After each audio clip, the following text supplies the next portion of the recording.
बिस्मिल्लाहिर्रहमानिर्रहीम। अस्सलाम वालेकुम डियर स्टूडेंट्स, कैसे हैं? ठीक है आप? ये आपके लेक्चर नंबर 2 है की समरी है जमात पंजम की। आप अपनी किताब देख रहे हैं, इस किताब से इंशाल्लाह हम पढ़ेंगे। हमारा दूसरा लेक्चर जो आज है वो है फ़ातिह मक्का। फ़ातिह मक्का जो आपका सफ़र नंबर है वो 11, 12, 13 पे है। इंशाल्लाह हम इसको पढ़ेंगे। फ़ातिह मक्का, मक्का को फ़तह करने वाले, मक्का को फ़तह करने वाले हमारे प्यारे नबी सल्लल्लाहु अलैहि वसल्लम थे। हज़रत मोहम्मद सल्लल्लाहु अलैहि वसल्लम की ज़िंदगी और ख़ानदान से मतलब चंद मालूमात मैं आपको बता दूँ। आप सल्लल्लाहु अलैहि वसल्लम के वालिद का नाम अब्दुल्ला, वालदा का नाम बीबी आमना, दादा का नाम अब्दुल मुत्तलिब और आपकी पैदाइश जो थी वो 12 रबीउल अव्वल को हुई थी मक्का मुकरमा में। इसके बाद आपकी जो टोटल ज़िंदगी थी वो 63 यानी 63 साल थी। रसालत का अरसा यानी आपने कितना अरसा अल्लाह का पैगाम लोगों तक पहुंचाया वो 23 बरस थे। 23 साल तक आप तबलीग करते रहे। फ़ातिह मक्का हज़रत मोहम्मद सल्लल्लाहु अलैहि वसल्लम। सबक को पढ़ने से पहले हमें ये पता होना चाहिए ये लफ्ज़ फ़ातिह मक्का क्या है। लफ्ज़ फ़ातिह मक्का मतलब इसका है मक्का को फ़तह करने वाला। कवायद की रूह से लफ्ज़ फ़ातिह मक्का मुरक्कब इज़ाफ़ी है। इसकी अलामात है का, की और के। ये है आपकी अल्फाज की खूबसूरती जो मुसन्निफ़ ने यहाँ बयान की है। ठीक है, अब हम देखते हैं कि फ़ातिह मक्का जो मुरक्कब इज़ाफ़ी है। ठीक है, मुरक्कब इज़ाफ़ी मज़ाफ़ अलैह और मज़ाफ़ से मिलकर बनता है। मसलन अहमद की किताब यानी अहमद जो है वो मज़ाफ़ अलैह है और किताब जो है वो मज़ाफ़ है और की मुरक्कब इज़ाफ़ी है। ठीक है, अब हम आपको ये बता दें कि ये आप इस तस्वीर में देख सकते हैं। इसको मैंने आपके लिए आसान करके लिखा हुआ है फ़ातिह मक्का यानी मक्का के फ़ातिह। ठीक है, तो ये इसमें देखिए मक्का जो है वो मुज़ाफ़ अलैह है जिसकी बात की जा रही है और जिसके बारे में बात की जा रही है जो मज़ाफ़ है वो फ़ातिह है।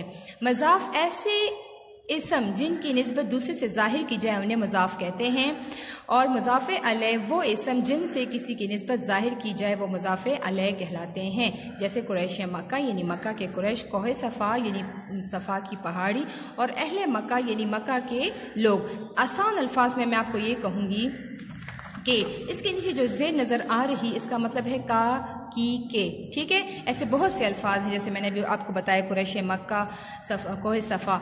तो ये अल्फाज जो हैं ये असल में उन्होंने का, की, के का इस्तेमाल है। जैसे मक्का को फ़तह करने वाला, तो जो को का लफ्ज़ है ये मुरक्कब इज़ाफ़ी है। आते हैं हम अपने सबक की तरफ। सबक फ़ातिह मक्का। फ़ातिह मक्का यानी मक्का को फ़तह करने वाले हुज़ूर सल्लल्लाहु अलैहि वसल्लम यानी इसके क्या असबाब थे जिसकी वजह से आप सल्लल्लाहु अलैहि वसल्लम ने मक्का को फ़तह किया। नबी करीम सल्लल्लाहु अलैहि वसल्लम जब अल्लाह का पैगाम लेकर आए तो कुरैश मक्का आप सल्लल्लाहु अलैहि वसल्लम के दुश्मन हो गए। कुरैश मक्का ने आप सल्लल्लाहु अलैहि वसल्लम और मुसलमानों पर तरह तरह के मज़ालिम ढाए और उनकी ज़िंदगी मुश्किल कर दी थी। उन्होंने आप सल्लल्लाहु अलैहि वसल्लम के कत्ल का नापाक मंसूबा भी बनाया। इन हालात की बिना पर आप सल्लल्लाहु अलैहि वसल्लम ने मजबूर होकर मदीना हिजरत की। 8 साल तक आप सल्लल्लाहु अलैहि वसल्लम जो थे वो मदीना में रहे। सब जो फ़तह मक्का है ये फ़तह जो है एक अजीम फ़तह कहलाई जाती है। इसका बहुत बड़ा सबब जो था वो कुरैश मक्का की जानिब से मुआहदे की खिलाफ वर्जी था और ये मुआहदा कुरैश मक्का और मुसलमानों के दरमियान हुआ था। इस मुआहदे को सुलह हुदैबिया कहते हैं। इसकी खिलाफ वर्जी की वजह से आप सल्लल्लाहु 10,000 का लश्कर लेकर मक्का की तरफ बढ़े। आते हैं हम अपने सबक के खुलासे की तरफ कि सबक में हम क्या पढ़ेंगे इंशाअल्लाह। सबक फ़ातिह मक्का।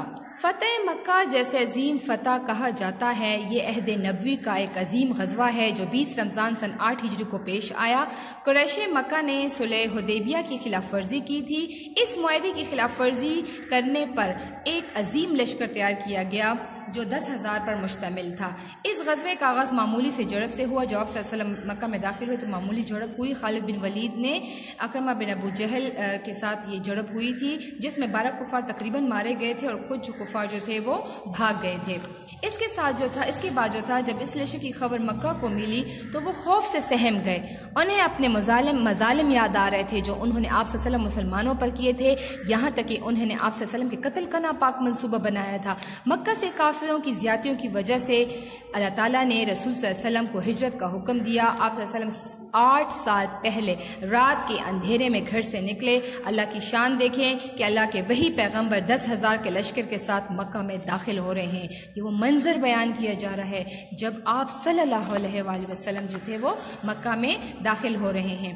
ہر قبیلہ اپنا اپنا پرچم اٹھائے ہوئے ہے۔ قریش مکہ کو مارے خوف کے کوئی پناہ نظر نہ آتی تھی۔ اتنے میں اعلان ہوتا ہے کہ جو شخص ہتھیار پھینک دے یا خانہ کعبہ کے اندر بیٹھ جائے یا ابو سفیان کے گھر میں چلا جائے یا اپنے گھر کا دروازہ بند کر لے وہ امان میں ہے۔ سبحان اللہ، اس عظیم فاتح صلی اللہ علیہ وسلم کی شان تو دیکھیے کہ جس اونٹ پر خود سوار ہیں اسی پر غلام کے بیٹے کو بٹھایا ہوا ہے۔ آپ صلی اللہ علیہ وسلم صحن کعبہ میں داخل ہوتے ہیں اور بتوں کو ایک ایک کر کے گراتے ہیں اور فرماتے جاتے ہیں جال حق و زحق الباطل ان الباطل کان زہوقا، حق آ گیا اور باطل نابود ہو گیا، بے شک باطل نابود ہونے والا ہے۔ اس کا ذکر قرآن ہماری پیاری کتاب میں سورہ بنی اسرائیل کی آیت نمبر 81 میں موجود ہے۔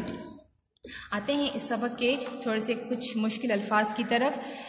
سناٹے کا مطلب ہے خاموشی، سہمے ڈرے ہوئے، تپتی کا مطلب ہے انتہائی گرم یا بہت گرم، ہجرت نقل مکانی کو کہتے ہیں، اس کے علاوہ کہتے ہیں ایک جگہ سے دوسری جگہ جانا، صدا کہتے ہیں آواز کو، فاتح فتح کرنے والا، سکوت کا مطلب ہے خاموشی، بے حرمتی کا مطلب ہے بے عزتی، عفو و درگزر کا مطلب ہے معاف کرنا، امان پناہ۔